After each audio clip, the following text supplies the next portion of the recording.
Hello Mila, hello Jack. Welcome back to Storytime with Grandad. Today's story is called There's a Snake in My School.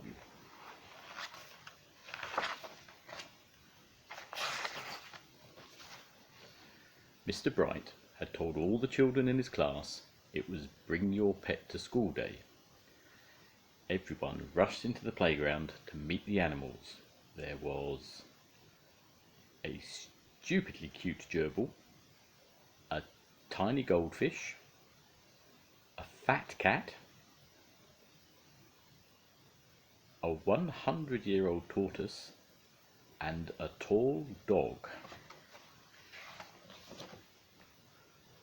Last to arrive, as usual, was a little girl called Miranda. She was riding on the back of an enormous slithery snake. "Meet Penelope, my pet python," announced Miranda. On seeing the snake, the other children screamed, "Ah!" Miranda loved being different. She always stood out at school with her individual take on school uniform, her cartwheels down the corridors, and her funny answers in class. What ended in 1945? 1944? A python is a rather unusual pet, but Miranda and Penelope had so much fun playing together. For a little girl, the snake would pretend to be a balloon, a scarf, a hula hoop, a telescope, a trombone, and sometimes, when they were both feeling particularly mischievous, a third arm. "Come and give her a tickle," encouraged Miranda, but the other children were too scared. Penelope was a python after all, and pythons eat people. All the pets were frightened too. The large dog yanked on his lead, sending his tiny owner flying. The goldfish tried to hide behind some water. The tortoise made a rather slow run for it. The cute gerbil flashed her gnashers and didn't look so cute anymore. The fat cat just carried on napping. Miranda slid down her snake. The little girl tickled her python under the chin, and the snake smiled. "See, she's very friendly." Soon everyone was gathered around to marvel at Penelope. The python loved the attention and made a climbing frame the children to climb on, steps for them to step up, and a fireman's pole for them to slide back down. Penelope even helped the children learn their numbers, although she could only go up to 9. This was turning into the best day of school ever, but then Miss Bloat, the headmistress, thundered into the playground. "There's a snake in my school!" Miss Bloat didn't like animals much, or children. "It's Bring Your Pets to School Day," spluttered Mr. Bright. "And Penelope is my pet," said Miranda. "Miranda, I should have known you would have to be different. A snake is not a pet, it's a menace," snapped Miss Bloat.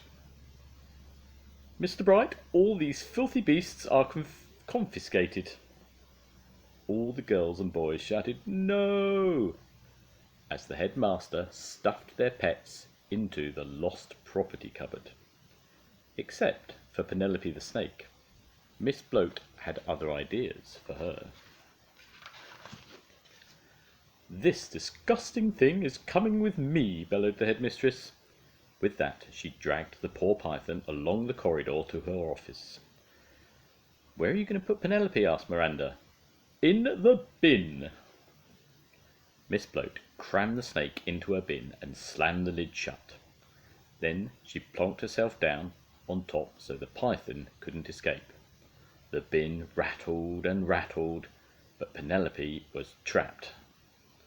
"A snake in my school, indeed. Get back to your lesson." Downstairs in the classroom, tears rolled down Miranda's cheeks. All the children were sad to have had their pets taken away, but no one was sadder than Miranda. The little girl feared she would never see Penelope again. At the end of the day, Miranda dashed upstairs to Miss Bloat's office to try to make her change her mind. She knocked on the door. There was no answer, so slowly Miranda pushed open the door, only to see Penelope sitting in the headmistress's chair. Miranda ran towards her pet and gave her a humongous hug. Miss Bloat was nowhere to be seen, so the girl grabbed the key on the desk, ran to the lost property cupboard as fast as she could and unlocked it. The animals were overjoyed to be set free.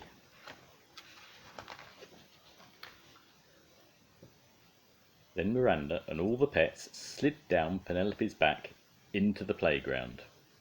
Whoosh! The children shouted, "Hooray!" Penelope entertained everyone again. She made a seesaw for them to seesaw on, a wheel for them to roll in, a swing for them to swing in, and a skipping rope to skip with. Penelope even helped some of the younger children with the alphabet, although it was hard to do an X.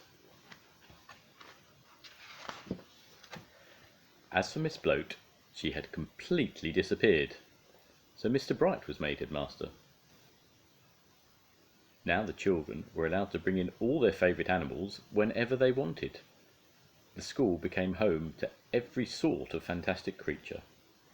An ostrich, a giraffe, a tiger, a gorilla, an elephant, a kangaroo, a crocodile, a grizzly bear, and even a colony of penguins.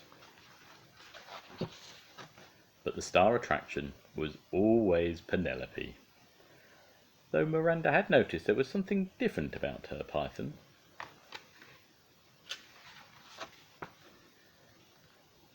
There was a bulge, a big bulge, in the snake's tummy, a bulge in the shape of Miss Bloat. But the little girl thought it best not to say anything. The end. I look forward to seeing you again soon. Bye for now. Bye bye Mila. Bye bye Jack.